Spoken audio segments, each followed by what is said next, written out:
Hello everyone, welcome back to a new tutorial video on how to make split screen on TikTok. Before starting this video, please make sure to subscribe and to press the notification bell icon to get updated. So let's get this video started. First of all, you need to tap and open TikTok application. At the homepage of TikTok, you need to tap on the create icon, that is plus icon on the bottom of home screen. Here you can either record a video or upload a video from your phone gallery. As I am going to upload it from my phone gallery, so you tap on upload. Now you go in for selecting any video that you want to make a split of. Tap on next. Here you need to tap on the option of effects. As you can see, there are many options. You need to tap on split just beside of transition.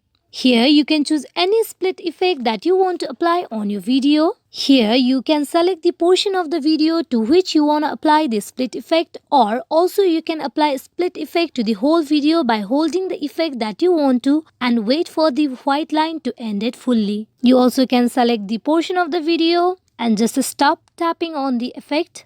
After you are done, you need to tap on the save option on top right of the corner.